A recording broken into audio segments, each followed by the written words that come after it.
and it's awash in the Ghanaian media that the American Vice President Kamala Harris is here with her husband, the second gentleman. They are here. My brother, my sister, I'm most excited to be talking to you at this point. This is the Blackport, aka Kukushunum. And this one from My Joy Online says, I intend to do work that will increase investment in Africa. And this is Kamala Harris. I read. Now, the Vice President of the United States of America, Kamala Harris, has expressed her intent to reinforce her country's partnership with Ghana and other countries on the continent. She made this comment when she arrived at the Kotoka International Airport, the so-called airport named after a demonic coup leader. My brother, my sister, in Accra, to begin her Africa tour. Now, according to her, the aim is to hold discussions that will foster opportunities in various sectors of the continent. Now, whilst delivering her first address, Kamala Harris highlighted the important role Africa plays in global development issues. In particular, on this trip, I intend to do work that is focused on increasing investments here on the continent and facilitating economic growth and opportunity, specifically in the areas of economic empowerment of women and girls, empowerment of youth, entrepreneurship, digital inclusion, and to support the work that must be done to increase food security, including adaptation to the effects of the climate crisis, she said on Sunday.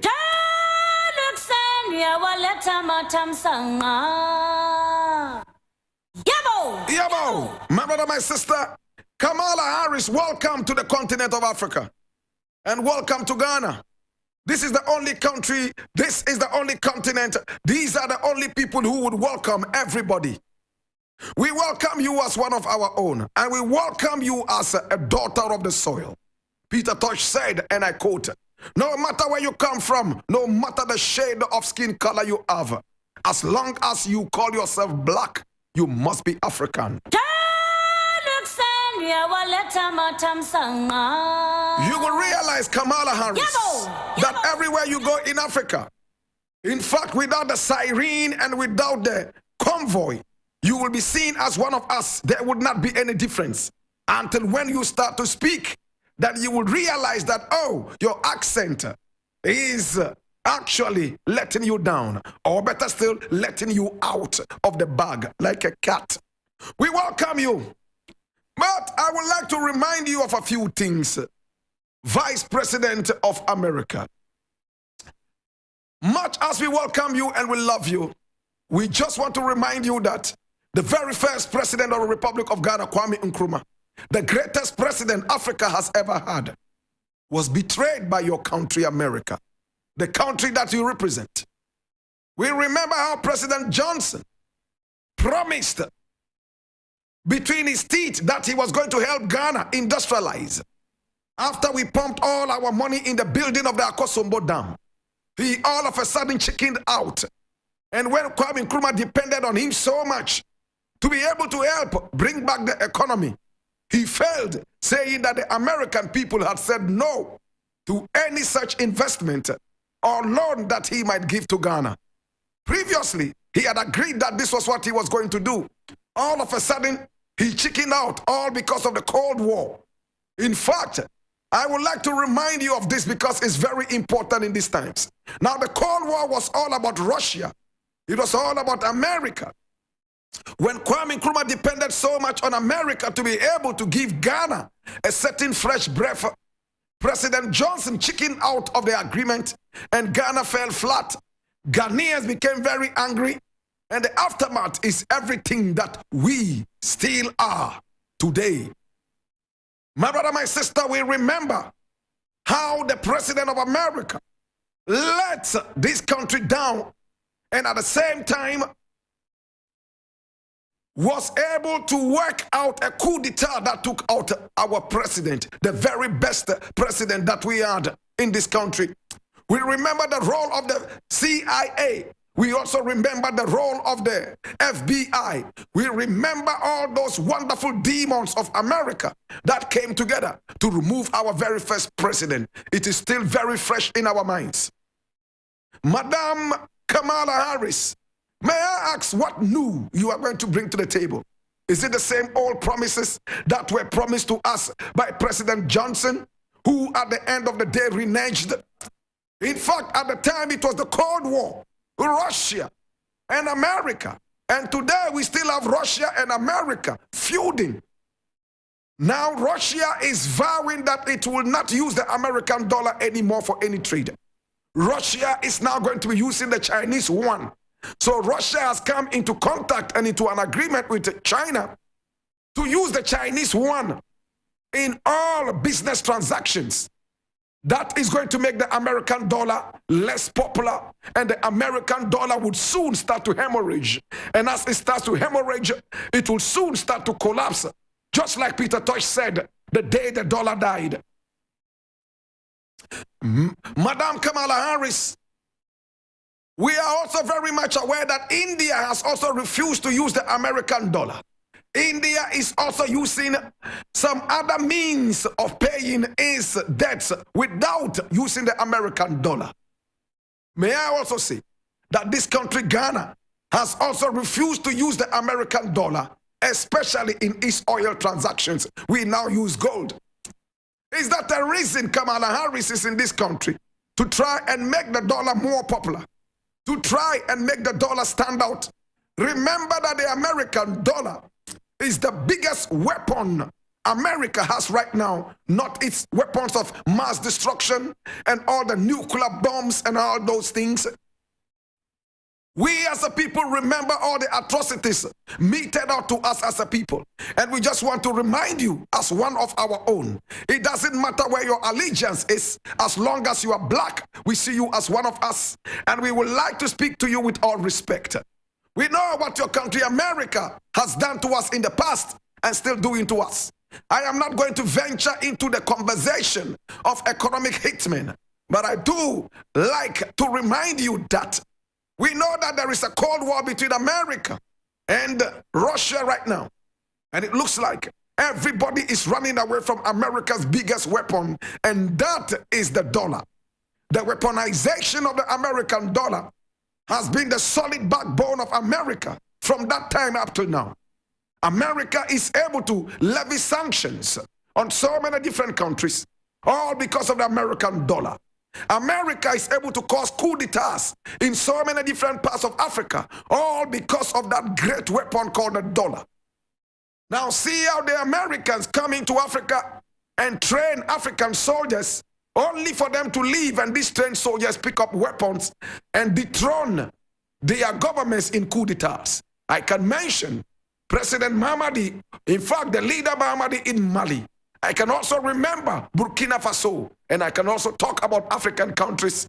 Right after the American army that came in to train them left, there were coup d'etats. Could this be incidental or accidental?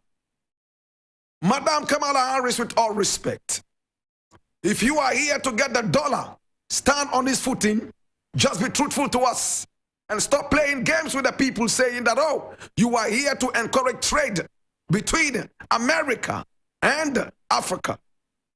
We have heard these things in the past, and every time that we go into a trade agreement, it is you this agreement benefits, and at the end of the day, we run back to you because of our dirty leaders with no common sense who betray us every now and then, and of course, your demonic approach to our friendship, which ends us every time in the hands of the IMF and the World Bank.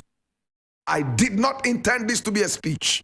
For that matter, I am not going to go any further, but I would like to welcome you and to also let you know that you are so welcome here. Now, when the Vice President of America was coming in here, they sent the American army right in front, just like the legendary Hornet that will fly in front of you to pave the way for you. The Ghanaian security was not to be trusted. They brought their own security and made sure that our own security were even searched. They made sure that they brought their own cars. They will not trust your cars because you will bug them. They made sure that they came in their own plane and their own security, and they made sure that they cleared everywhere before their arrival. We remember when George Bush came into this country. We remember when President Kufuor went waiting for him for hours before he arrived. We also on TV how President Kufuor was so uncomfortable. He wanted to even leave the scene. He waited for the American president to come. At the time that they scheduled to meet, he never came. He came about 2 hours or even more late with no explanation. We have taken enough disrespect. It's time now for our nation, our continent to stand on its 2 feet. We have all it takes, more than all it takes, to be able to stand so independent. We have the Congo Valley that can produce more food than necessary to feed Africa and a quarter of the world in addition. We have everything it takes as a people, human resources, power and energy to be able to till the land and to be able to bring our brains to bear to move Africa forward. All we need to do is to uphold and embrace the tenets of patriotism. All we need to do, my brother, my sister, is to stand upright and eschew all aspects of evil, corruption, wickedness, and treachery. My brother, my sister, we are the most religious people on earth, yet we are the most wicked, more wicked than the devil, Lucifer Macarius. And every time I think about this, I cringe and I die a bit. Madam Kamala Harris, with all respect, the tables have turned. Right now, all the conversation is in Africa. And our dumb African leaders, I will not take our president out of it, is one of the dumbest, my brother, my sister, that we have in Africa. Yet he wants to pretend that he's smart. I know that they will puppet him, and at the end of the day, he will sign contracts after waking up from his 5-hour slumber, full of snoring, my brother, my sister, to sign a contract that will put us in trouble years after he's dead and gone. Have mercy on us, Madam Kamala Harris. Our leaders are very dumb. Our leaders are very wicked. Please, I know you will take a chunk of us back to America, but do not take too much. We beg you. Yes.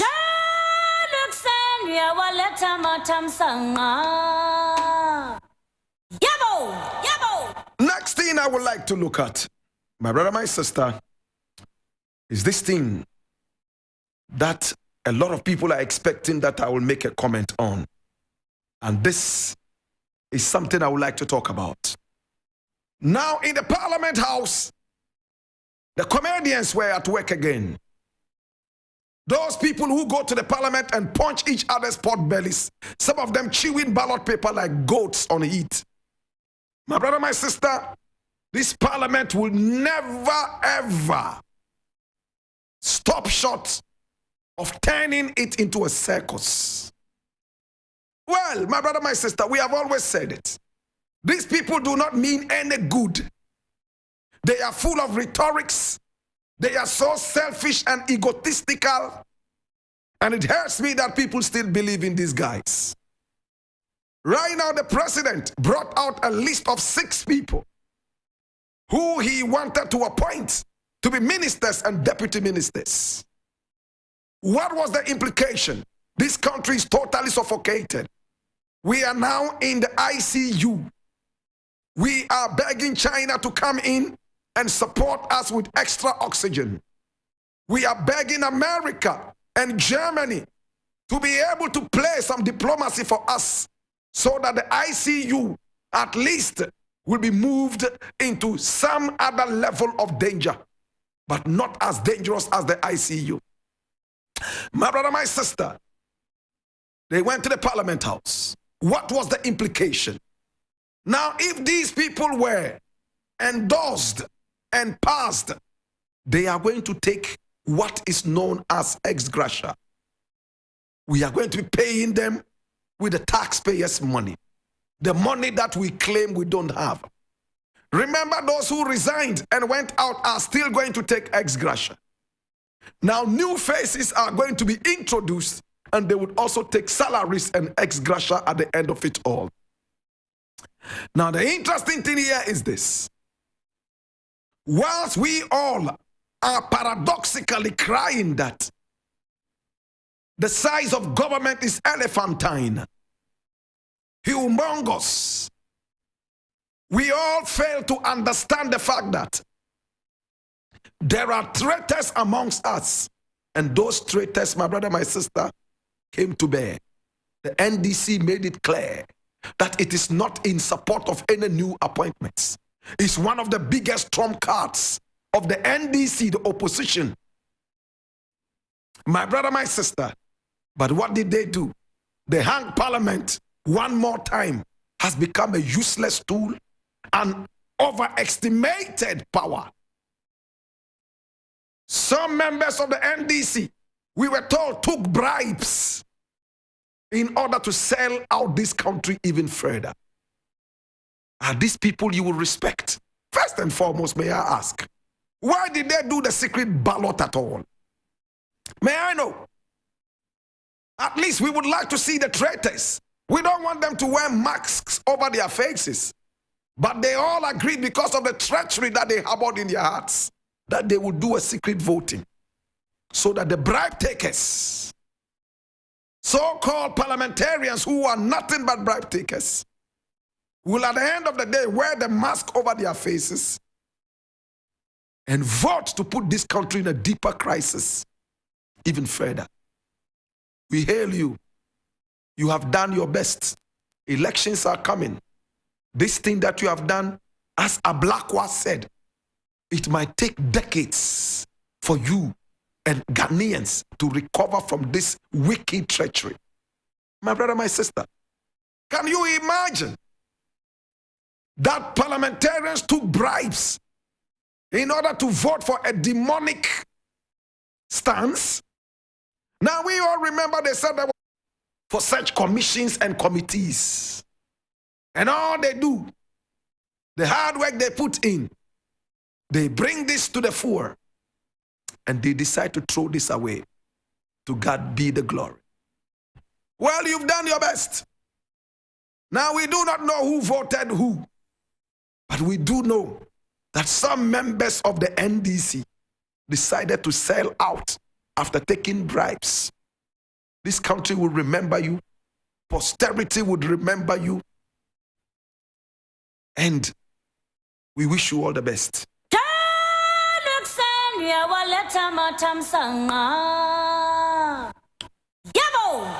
The last thing I would like to look at before I go is this one I'm taking from Peace FM, and it says, Dr. Efri Yakoto runs away from Kwame Sefakai's we discussion. I read. Now, this was the same man who said he wants to be president of Ghana because he wants to be the flag bearer of the NPP. You see, many Ghanaians do not understand this. Nana Akufo-Addo's father was a ceremonial president. At the same time, the father of this man called Efri Yakoto was also the founder and the leader of a certain political movement known as the NLM, National Liberation Movement. It was the same thing that became the NLC, National Liberation Council, that removed Kwame Nkrumah from power. Nana Akufo-Addo and his progeny never ever liked Kwame Nkrumah. They were so jealous of him and wanted him out. Now hear me now. If Nana Akufo-Addo has succeeded in becoming president, why would Efri Yakoto not also become president? After all, his father was also a political leader. Many Ghanaians do not understand what kind of rivalry is between Akufo-Addo and Efri Yakoto. Hear me now. This is the man who claims that he wants to change Ghana using agriculture. Kwame Nkrumah has long held that it's only agriculture that will save this country. Now they are asking you about marijuana, and we are running away from it. They are asking you about Ntampe. Is Ntampe not a plant? Is Ntampe not a plant? Or Ntampe is a fruit? Is Ntampe not a plant? You are claiming that you want to save the nation using agriculture. And Ntampe or Bekwi is one of the biggest plants that will fetch us the biggest money in the world. Better than cocoa. Ntampe is bigger than cocoa. Ntampi is bigger than shea nut. Ntampi is bigger than coconut. Ntampi is bigger than cashew. Now, if you look at what Ntampi can do, my brother, my sister, you will never compare that to cocoa. Oils used to cure cancer, oils used to cure arthritis are all from Ntampi. A Greek minister is not ready to talk about the best plant, the king of the forest. Is this one too an Greek minister? My brother, my sister, I sit back and I look at some of these things and I feel truly, truly sad. I feel very, very sad, my brother, my sister. And in these times, what else can we say? What else can we do? But to say that some of these people, they are cowards. When Nana Akufo-Addo was taking us to Ejapa, they supported him. When he had an elephantine government, a very huge